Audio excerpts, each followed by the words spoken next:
From the campus of Yale University, this is Business Talk with Jim Campbell, nationally syndicated across the country on the BizTalk radio network and coming to you from our flagship stations, Yale Radio WYBC and 1490 AM WGCH Greenwich. All talk and all business, 60 minutes of radio with leading figures from the world of business along with the business of politics and sports. The decline of an American icon, IBM, and how to fix it before it's too late. Former IBMer gives us the inside story tonight on Business Talk with Jim Campbell. Peter Greulich spent 30 years as an IBMer, going from sales to systems engineer to brand manager to worldwide market manager. He's spoken with thousands of IBMers across the globe. In his new book, Think Again, IBM Can Maximize Shareholder Value. He was on our show previously for his book on IBM, A View from Beneath the Dancing Elephant, Rediscovering IBM's Corporate Constitution. Welcome back, Pete. How are you? Yeah, I'm doing great. It's great to be back. Thanks for inviting me. Okay, but before you start off, tell folks, basically, that you're a loyal IBMer, what it means to you, that you're not some sort of bitter ex-employee kind of deal. Oh, absolutely. I spent 30 years at IBM, and it was the greatest experience of my life. I remember standing in line one time, getting ready to fly to one of the sales education seminars that I used to conduct for IBMers around the world. And this young man was standing behind me, and he saw my bag, and it had labeled IBM on it. And he asked me, how long you worked for IBM? I said, 25 years. And he looked at me and goes, oh, my God, how could anybody work for one company for 25 years? And I looked at him, and I said, you don't understand. I've changed jobs every 3 years. The company believes that if you do your job, the next job is just to be had for the asking. And I said, I've had 8 jobs in 25 years, and I've changed my job and my career, and I couldn't imagine doing that with any other company. And he just looked at me and went, wow, that's a real selling point. And I gave him my card and said, give me a call. I'd like for you to work for IBM someday. So no bitterness. It's just a desire to see IBM to get its greatness back. And in order to do that, it needs to kind of get its institutional memory back. And that is understanding that the productivity of the corporation is really dependent upon whether their employees are engaged, enthusiastic, and passionate about their work. And hopefully that comes across in what I just told you. Yeah, it does, definitely. And this issue that you raise on a one company level, we've now seen it in 3 different ways on our show. This is the third way. This focus on maximizing shareholder stock price only ends up to the detriment of the overall corporation. We had a guy on who basically says Harvard Business School pushed this metric in the mid-'80s, and the net result at the end of it was the financial crash. We have the CEO of Young and Rubicon, and he believes that a lot of the stagnating income and income inequality has come from moving away from stakeholder maximization to just stock price. So what I want to ask you first off is, for whose benefit should a corporation be run? Well, man, that is a great question, Jim. Here's the deal. I entered the study of IBM 6 years ago and didn't have an opinion. I just kind of decided to do the research and let it, kind of unveil itself as I went through studying 100 years of its history. And when you look at IBM's successes and failures, that its greatest successes have been built upon a business-first philosophy, and that business-first philosophy is built around an equitable distribution of profits to IBM's what I call stakeholders. And stakeholders, I define and write about in my book, are its customers first, its employees, its shareholders, and then its obligation to, be a good corporate citizen within society. So, the title of my book, IBM Can Maximize Shareholder Value, is a very positive title, and I intended it that way because I think it's not maximizing shareholder value that's truly wrong. I think we ought to be trying to maximize stakeholder value, which would maximize shareholder value. But the how that IBM has been going after it, and there's 3 instances in IBM history that it's gone after it in the wrong way, has always led to failure. And it's Does interesting. that make sense, Jim? It's a very profound point that in order to maximize shareholder value, they have to stop maximizing shareholder value, meaning And they've done a lot of financial engineering. You talk about they bought $166 billion of stock back, and you think that underinvests essentially in stakeholders. Oh, well, absolutely. And in fact, there's two numbers you'll hear me use, and I don't want anybody to get truly too confused. You'll hear me talk about $190 billion since 1995, $166 billion since 1999. So I like to use the $190 billion because a lot of people tend to think that, this started with Sam Palmisano when he took over in 2002. Mm-hmm. But actually, IBM started buying back its stock in 1995, and since then has bought back $190 billion worth of stock, and that started in 1995, which was just 1 year after it laid off some 30 to 40,000 employees, and that's a symptom. One of the things I like to talk about is where else could they have invested that money? And if you look at the timeline for artificial intelligence, in 1995, IBM started their share buybacks, spending about $5 billion. In 1996, Deep Blue won its first chess match, and by that time they'd spent about $11 billion on stock. In 1997, Deep Blue wins its first six-game match, and by then they'd spent $18 billion. And then artificial intelligence just went quiet until 2011. And then suddenly it comes back to compete with Jeopardy, and they've spent $150 billion on their stock. They could have spent that somewhere else. That is pretty found. You also make these points that their sales force productivity is down 46% per employee, and net income's down 10%. And obviously productivity is what drives growth. But another thing that blows me away, and it's been covered up in a way because of the focus on the roadmap on price per share, right? You buy stock back, you reduce the denominator, and you can make it look like you're growing. But in 2012, IBM had $17 billion of profits. In 2016, they had $12 billion. In other words, their actual dollar profits are down 30%. Right. Yeah, and you'll see, Jim, as you probably read in my book, is that I focus on productivity because, as you said, it ultimately what drove America in the 20th century and gave us such wealth as a society was the ongoing improvement of employee productivity. And when I looked at the profit productivity numbers, it's actually down 10% overall in the 21st century. And I think something that's really telling is that, just as you pointed out, not only is profit down, and in fact, that's the quarter-to-quarter kind of Wall Street thing today, right? 21 quarters of declining revenue. Yeah. Well, boy, that's really bad. But when you start talking about 17 years of declining profit productivity and revenue productivity, there's a systemic problem at IBM that needs to be fixed. Let's look at some of in our last couple of minutes here, some of the culture crisis drivers that have changed the nature. And first off, in this day in 1999 when they changed the from defined benefits, you call it almost, or at least I interpret it almost as the day IBM died. Yeah, I call it a watershed event. And Lou Gerstner in his book, Who Says Elephants Can't Dance, says that this affected a small number of people and there was a small revolution. But in reality, it affected over 50% of the IBM population at the time.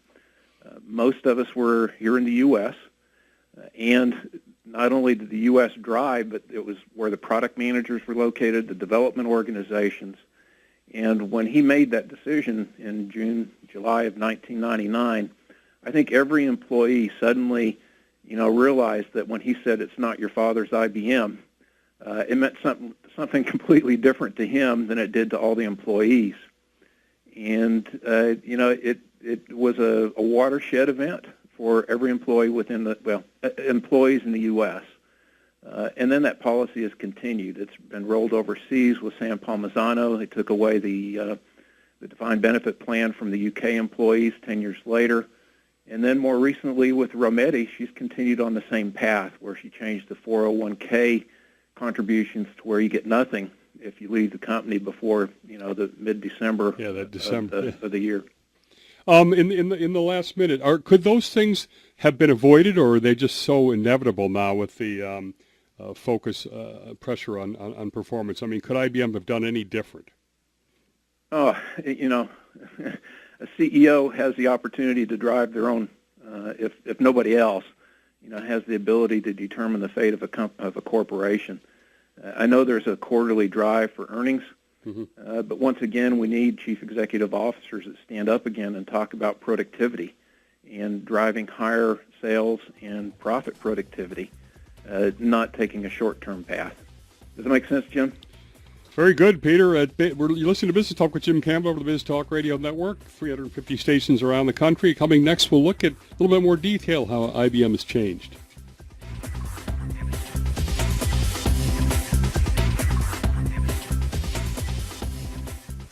And we're back with former IBMer Peter Greulich. We're going to look at how these changes have evolved over time and through the prism of 9 CEOs they've had. Now, obviously, Tom Watson Sr. and Jr.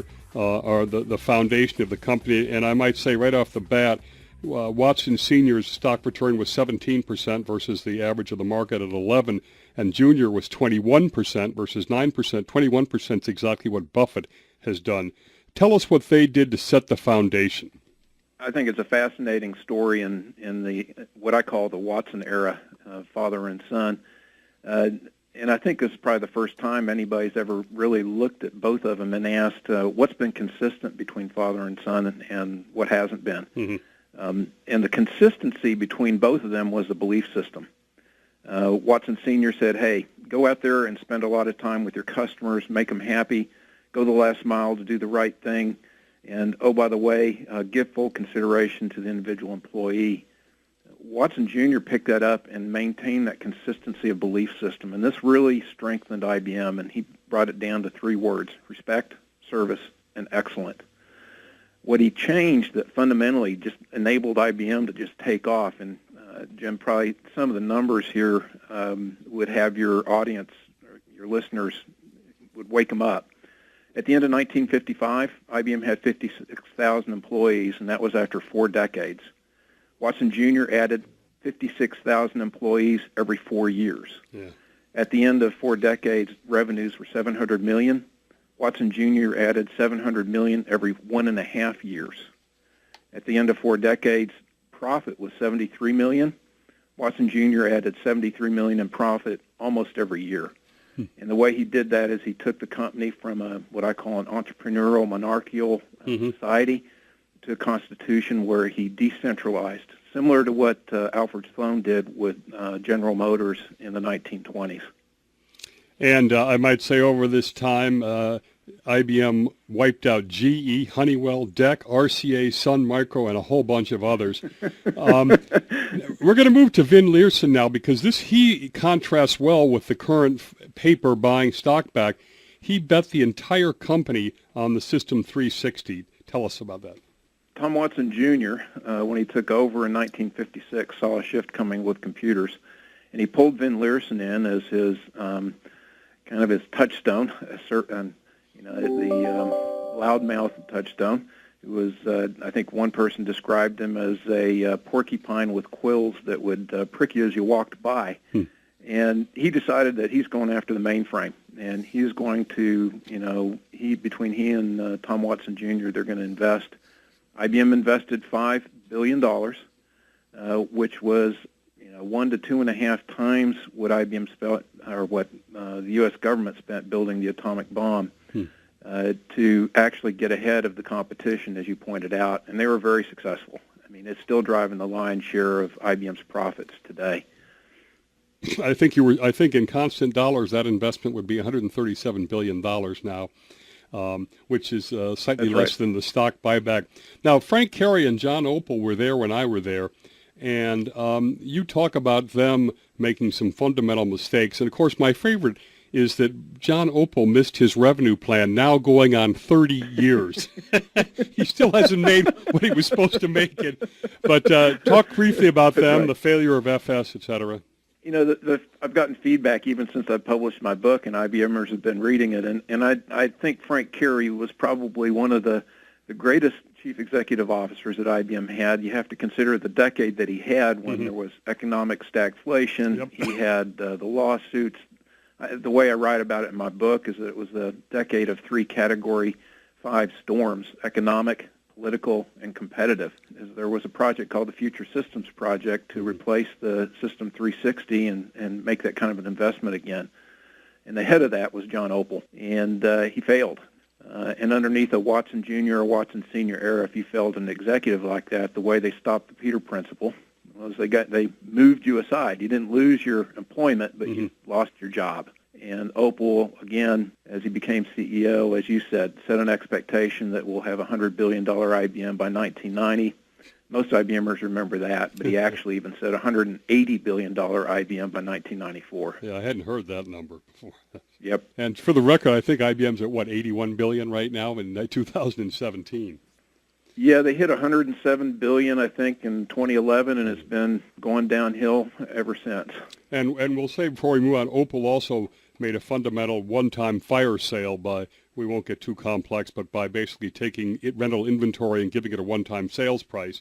That also was a long-term negative. Now, John Akers, he's considered the only IBM CEO to have failed. You know, that's why in my book I really took a hard look at it. If I had just looked at the CEOs standalone, I don't think it would have had as much meaning. I tied him into an era that I call the arrogant, chief executive officers. It was a time that he was set up for failure, as far as I'm concerned, by John Opel. Interesting. Opel set an expectation, as we just talked about, and then Akers' mistake was not reversing direction fast enough. I mean, you want to feel sorry for him, but he was on the board of directors. He knew what was going on. And when he took over, he should have said, look, these are numbers we can't make, and we've got to reverse what we're doing and get our heads back. And then he blamed the employees, right? That's right. He made 2 classic mistakes, as far as I'm concerned. One, it's not my fault. It's the employee's fault. And number 2, he listened to Wall Street and said, hey, I'm going to break this company up into, baby blues. And within 1 year, 1 out of every 3 shareholders sold their stock. And it dropped by 33% in 1 year. And that leads to the next guy, because Lou Gerstner was brought in from the outside. The first thing he did was not decide to break up IBM. But when I read this, I got kind of a tale of 2 cities with Lou. Big success and then not understanding the culture. I refer to him as the Shakespearean king, right? He came in and he had the concept right. He got his messages right. He talked about one IBM. He talked about putting the customer first. He talked about breaking down internal bureaucracy. He talked about taking the battle of the competition. And the way I put that in my book is, number 1, it woke up the IBM culture that had gone to sleep. We all had just kind of listened to Akers, and it was kind of like putting us to sleep. And then finally, we all knew it was time for change, and Lou Gerstner came in and said, let's go do it. What he fails to point out in his book is during that time frame, number 1, the culture supported him. I mean, we went after it. And then the second thing he really fails to point out, and probably even we should acknowledge this in our culture, is that the U.S. economy hit the Great Expansion.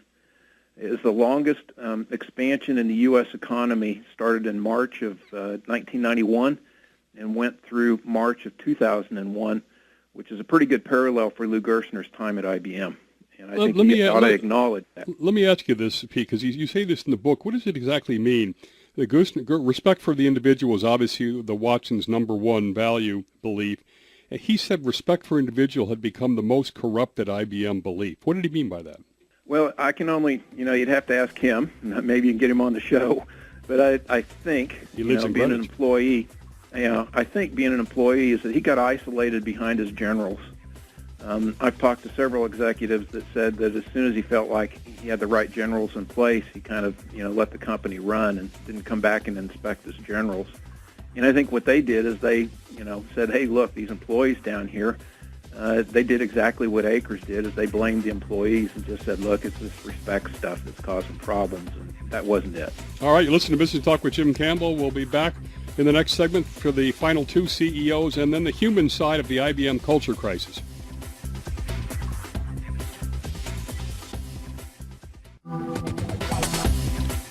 And we're talking to Peter Greulich. He's the author of Think Again, IBM Can Maximize Shareholder Value. And to get back to the final 2 CEOs, and Sam Palmisano and then Ginny Romedy, and Sam's was considered a very successful tough tenure, and Ginny so far has been a kind of a disaster. But they're really both related to the roadmap. Tell us what the roadmap is and how destructive it's ended up being. Yeah, Jim, it has been probably the number one, iconic failure that I would attribute to Sam Palmisano. He established 2 5-year roadmaps, and the goal was to drive earnings per share. And to give you an example of the effect it had on IBM employees is that they effectively, whenever they'd hear about the roadmap, is say, we're just roadkill on these roadmaps. And what it basically did is we will do anything to drive profit. He wasn't worried about profit productivity, because that's been falling since 1999, as well as sales productivity. He was concerned about driving the bottom line. And there's a lot of ways to drive profit productivity or drive what appears to be profit productivity through financial engineering, and that's transferring wealth within the corporation.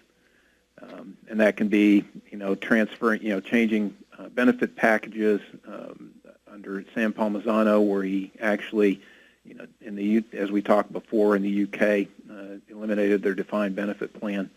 And Ginny Rometty, who has taken action similar to that by changing the 401k plan, the separation plans that IBM has had, and they're no longer industry leading, but basically just meets minimums for employees, if that. Now, you talk about Gerstner coming in when there was a cash crisis and really going and fixing that. But now you call this a culture crisis. And does that mean that in Ginny's existing CEO right now that she's really going to have a tough deal fixing this stuff because the culture is sort of in whatever you want to call it, trouble, limbo? Right. One of the things that I've done is I've actually gone back and studying IBM history is that there's actually, in my opinion, been 5 crises, and this is the 6th. The 5 crises were, when Watson Sr. came in 1914 and 15, and at that point there was a culture and a cash crunch, and he went to work and fixed both. In the recession of 1920 and 21, there was a cash crunch, and he took actions that he thought he needed to have, which was lay off people. But actually, from that, what he learned was the power of having a dedicated employee standing in front of a loyal customer with the latest products in hand to sell when a recession ended. And that was kind of what took IBM through all these crises after that, is that they would double down on research and development whenever a recession hit, and they would ensure that they maintained and held on to their best employees and kept those employees out in front of the customers, so that every time a recession, they always end, at least they always have so far, you had a dedicated employee in front of a loyal customer, and you had the best products, and when that recession ended, boom, you were gone.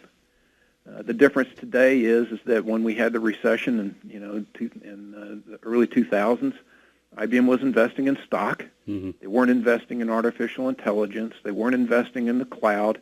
They weren't listening to their customers. They were having resource actions that was impacting sales and profit productivity. And therefore, you didn't have loyal, dedicated employees. You didn't have loyal customers because they didn't know who to call anymore.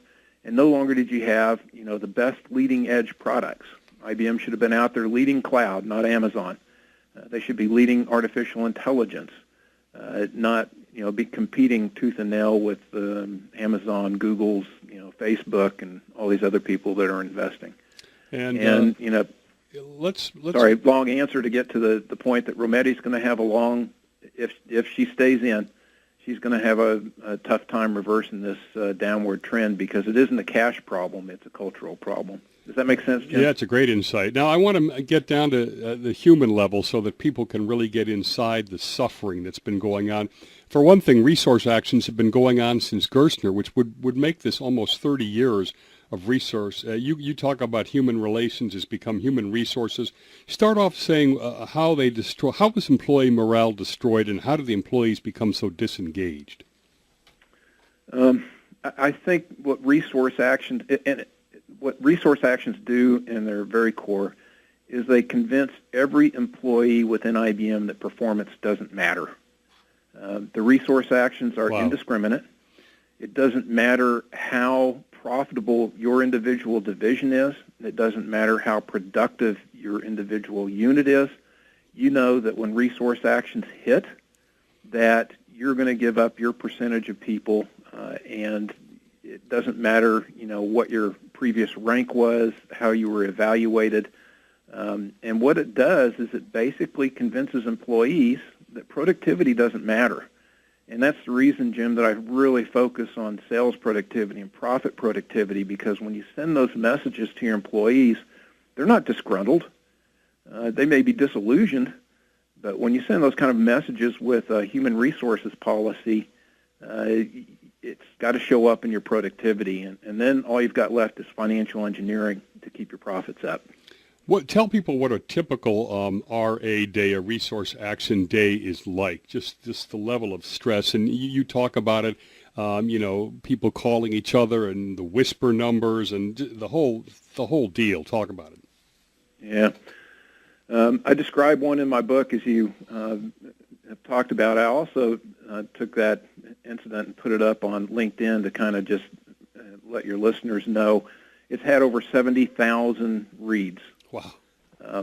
And it is a very emotional time.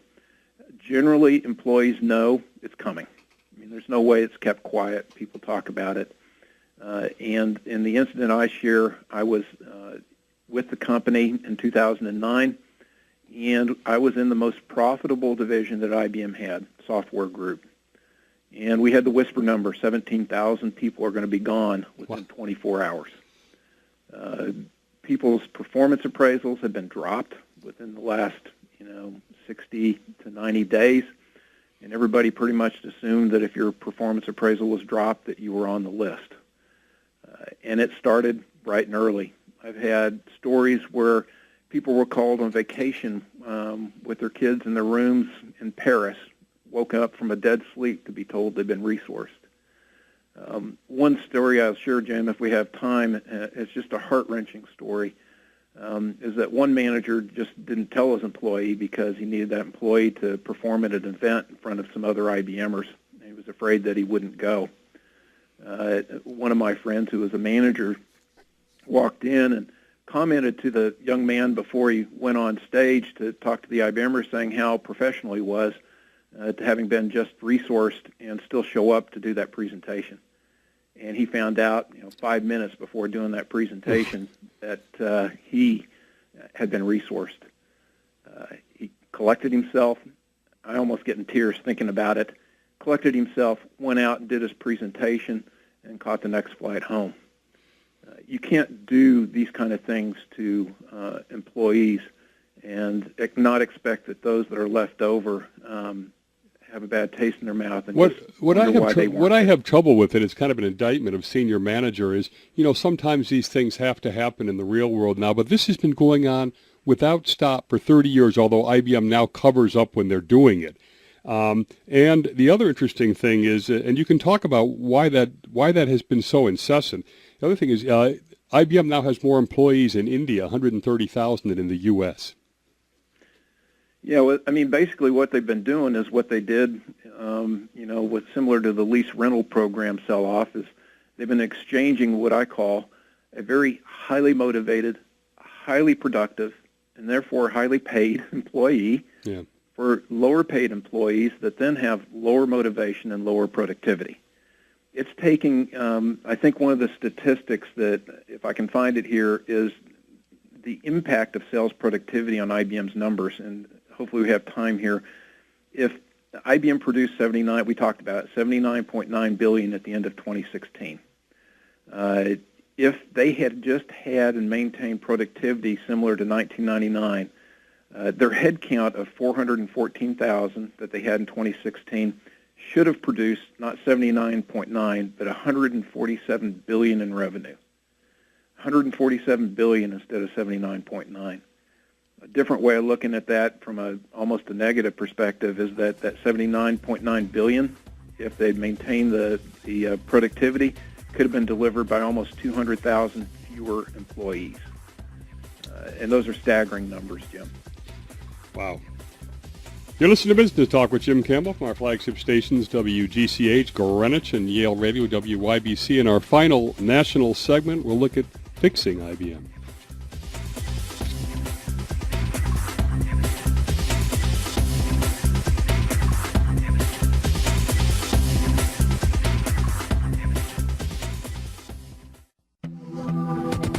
Our guest author, Peter Greulich, expert on IBM, and as we talked about at the beginning, you think moving towards stakeholder value away from the financial engineering is key.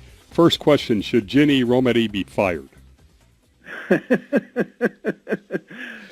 She's not mine to fire, I'm afraid. I think she needs to be replaced. She's had the time in office. She's been in as long as John Akers. She says she's reversed the roadmaps, but hasn't. The same, processes are in place. She doesn't understand human motivation. Which is my what made IBM successful. Second question, and what are the attributes the new CEO has to have? That's a great question. One of the reviews I got on my book is when they read about the attributes, I've come to call this the Jimmy Stewart's CEO test because it sounds like I'm describing Jimmy Stewart. But there's 4 tests that I apply. One is I call it the desire and ability test. Does a CEO have the desire to distribute profits equitably? If you look at Watson Sr., he actually took cuts in pay so that he could pay his employees properly. And do they display the ability to adapt as necessary? And that would be the failure of Lou Gerstner. In 1999, he failed to adapt and understand what was going on. And then there's the know thyself test. Do you, as a CEO, have do you understand what your strong mental aptitudes are and your weaknesses? And do you understand how to play those strengths and weaknesses within a corporate society to get your job done? The other one is know others test, and that's Frank Carey. He carried that company through the 70s because he understood his people. He was passionate to his people. He said he stayed awake at night worrying about getting things done. Yes, he made mistakes, but I think they were very human mistakes. And the last one I call the Vulcan mind meld test. You see Spock walking up and putting his hands on somebody's face and saying, you need to understand what I want to get done, and I need to understand you. But it's more like, as Watson Jr. said, you need to have all these ways of communicating with your employees. In the 20th century, it's called management by wandering around, right? Talking to people, communicating with them. And you need a variety of ways to get your feedback as a CEO. And do you have a CEO that does that? And I think, Ginny Rometty just fails on most of these tests. Now, Warren Buffett always says that, you need a moat, a competitive moat for long-term value creation. Do you think IBM's moat is its culture, and can it get it back? What a great question, Jim, because I've been thinking about that since I've been writing this book. I believe IBM has great castle walls. I believe it has great moats, to use Warren Buffett's analogy. I think what Warren Buffett forgot is that, if you have a moat around a castle, is it just a pleasant watercourse if you don't have enthusiastic, engaged, and passionate defenders?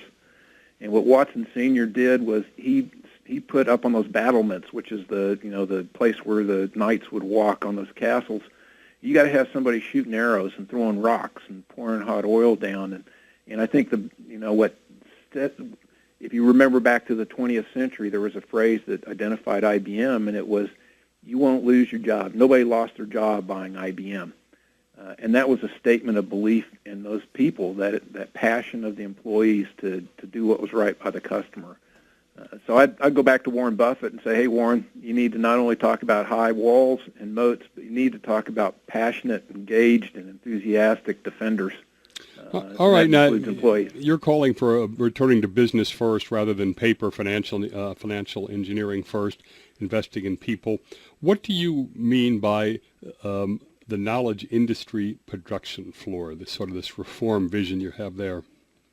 Well, if you look at my book cover, we actually defined that book cover on what I consider a knowledge industry production floor, and it was a company called 99 Designs. We'd hit a brick wall on creativity. We went and looked at, asked IBMers what it should look like, and we just kept hitting brick walls. And we went to 99 Designs, which basically breaks down international borders. And that cover was designed by a young man in the Philippines. I hung on to my local group because in Austin, Texas, and they did the final touches on it. But we needed to break a boundary. And this knowledge industry production floor is where you start bringing together the true top people from around the world. You know, it doesn't matter whether you're in the Philippines and Malaysia, and you figure out how to reward them and bring forward the best products and the best intuition and the best inventive ideas. And those are forming today, and I think, you know, the new millennial generation will understand what I'm talking about, right? It's this social media somehow being used in a new way to get the best and the brightest to contribute to your project. Interesting. Does that make sense, Jim? Why did work at home fail? I have once again, another LinkedIn that's gotten up, I think, to about 20,000 hits. But it was seen as a benefit, right? Fundamentally, if you don't invest in work at home as a productivity tool and track productivity and really prove that employees are more productive at home, which I believe they are, then corporate starts to think of it as a benefit.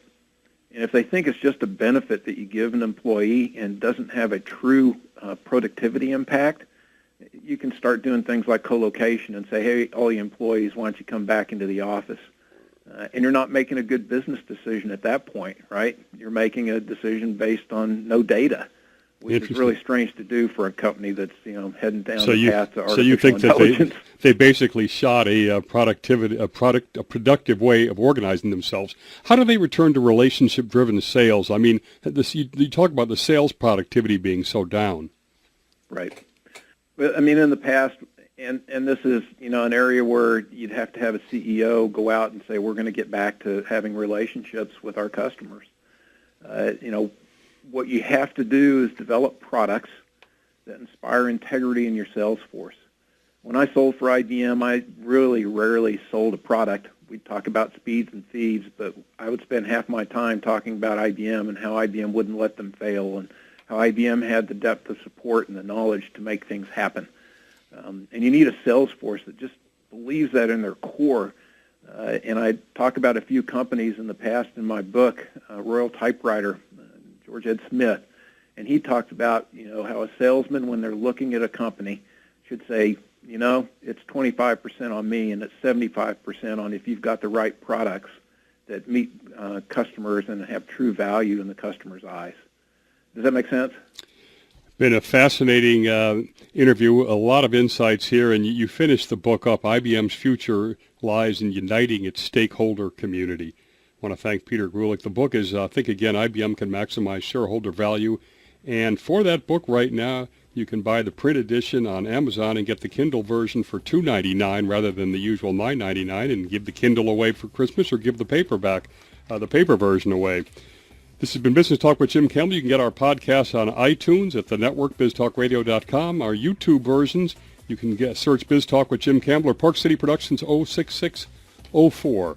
Thanks to Peter Greulich. Thanks to our national audience for listening. See everybody next Sunday on Business Talk with Jim Campbell.